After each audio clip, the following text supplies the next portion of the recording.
Chapter 14. H&H. John Hamman, 24. 1919, London, England. London looked the same, but the feeling was different. People were quieter now, fewer shops were open. He had a nice lunch, and the beer was still good. But being here made him think of Harry. John missed him. It wasn't the same walking these streets alone, or sitting down in a cafe and turning, expecting to see his friend. John made his way west toward the Mayfair district. This was a higher class area. The residences were much larger and more elegant here. He made his way along Bond Street. The shops were upscale. This was the home of Sotheby's Auction House and Tiffany's. He found Bruton Street and turned south down it. He had a plan. It was a plan that had started with a set of billiard balls. One was missing. John had gotten to talking to another man in his regiment who was a piano tuner. They had gotten to talking about ivory and its growing scarcity. The man had told him that the big tuskers were being hunted out. It was becoming harder and far more expensive to buy new ivory. There might come a day when keys could not be made for new pianos. The men had laughed, but John thought back to that night on the Somme. Many men, the lucky ones who lived through it, had nightmares from that night. John's dreams were different. He also dreamed of the great furry beast he had seen with their long, curving tusk. He had almost frozen to death, soaked to the bone in that cold wind. The cold wind that blew on what should have been a warm summer night, but was instead a cold, cloudy day in a strange land he did not know. John shivered on the barren hillside, the wind blowing cold out of the north, bringing flurries of snow as he watched the beast that could not exist feed below him on the empty plain. John shivered on the street, dragging his mind back to the present, to the now. The war was now over, and like untold thousands of men, he was now free once more to pursue his fortunes wherever life might lead him. In other words, the British government had discharged and unleashed hundreds of thousands of men onto the country with no jobs, no employment, and no plan. For those with families to welcome them, this was a warm homecoming. Many who had held positions before the war were able to return to their work. But many of those jobs had been filled over the last few years while they were gone, or those businesses had collapsed under the stress of the wartime economy. What followed was predictable. Unemployment was high. Jobs were low.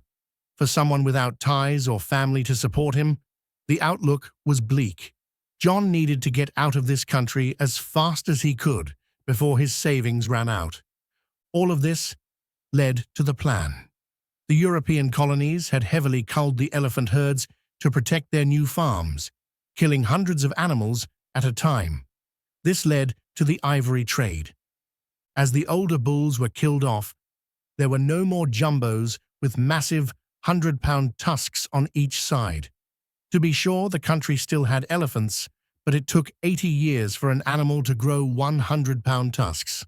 Supply was collapsing, and the price of white gold was going through the roof. The herds that once roamed Africa might be gone today, but if someone could somehow go back into a distant time when they roamed all over Africa, someone with a gun who knew how to shoot might be able to do well for himself. There, Holland and Holland. Even then, it was legendary for its firearms. Harris Holland had passed away more than 20 years earlier, but the company endured and continued to produce the finest firearms in the world in some of the most powerful cartridges. If you hunted game birds, you could find no better shotguns in the world. But today, he was looking for something a bit bigger. It had been more than a year since he had contacted them, sending them what amounted to every penny he had in the world to secure one of their double rifles. He would have felt quite silly if he had died in the meantime. Now, it was ready, just in time for the end of the war. The shop was smaller than he expected. He was used to gun stores with racks of rifles lining the wall, counters and displays, shelves of ammunition. This was different. It was more like a sitting room. A large fireplace with a painting of Old Man Harris above it dominated one wall. To either side were gun cabinets with glass doors, but only a half-dozen rifles on display. A desk and a few comfortable chairs were the only other furnishings.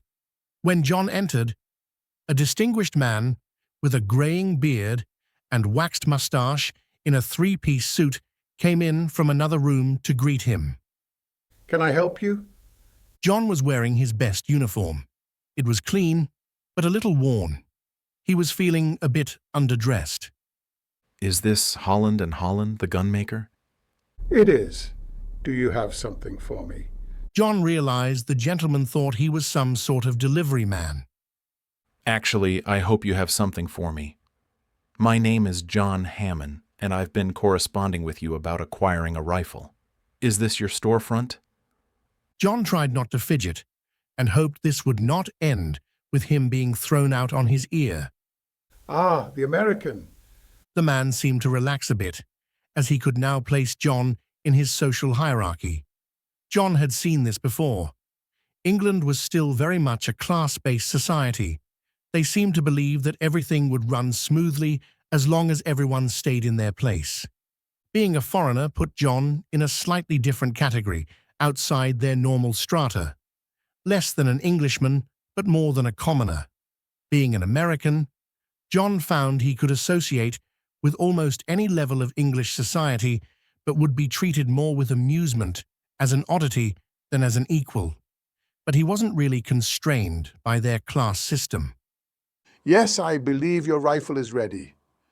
Please have a seat. He pulled on a rope and then joined John in one of the large, overstuffed chairs. A maid came in with a decanter of whiskey and glasses on a tray. It was very rich and peaty.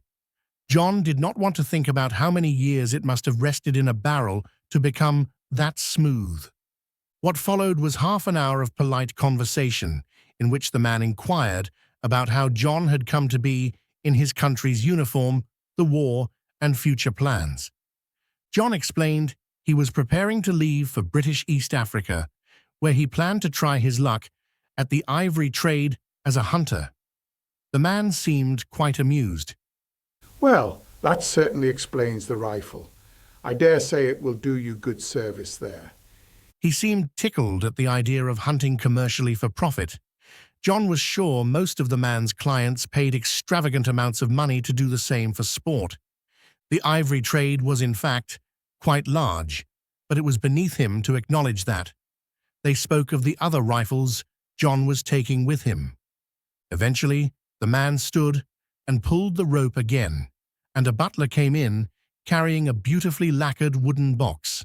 It was placed on the table and opened before John. There, in a velvet-lined pocket made to fit, was an engraved double rifle. 500 Nitro Express as you requested. The man picked it up and mounted the barrels. Handing it to John, he added, Your rifle. It was gorgeous. The engraving was of elephants on one side and rhinos on the other. John had thought about asking for something else, but they would have thought him mad if they had known what he expected to shoot with it. John had never held anything this beautiful in his hands. He'd never held anything this valuable in his hands before. He was looking down at what amounted to 2 years of his salary. The man politely inquired, Tell me, do you have a sidearm? I have a Webley Mark V that I plan to carry. The man granted that was a fine weapon, but that it was prone to jamming in dirty environments. Could I show you something we have just gotten in? John was more than a little intrigued. Certainly. I would love to see anything you might have that would be of interest. The man excused himself and left the room briefly, returning with a rather large leather holster and belt. From it, he drew a strange weapon. At first, John thought it was a cut-down double-barrel shotgun, but then he realized it had 4 barrels. A pepper box? Pushing a latch, the The barrels opened downward, on a hinge like a shotgun. It's a Lancaster in 455 Webley. It is only 4 shots, but the mechanism is completely contained. Only the trigger and the firing pinholes are open. It's far more reliable than a revolver in dusty environments. They were popular and did good service in the Sudan. This one recently came into our possession, along with some other pieces in a collection. It had an extended trigger that acted as a set trigger. It was heavy toward the front, but he assured John that the barrels registered well. John had never seen such a design, but bought it along with the rifle. Where he was going, he didn't think he could have too many guns.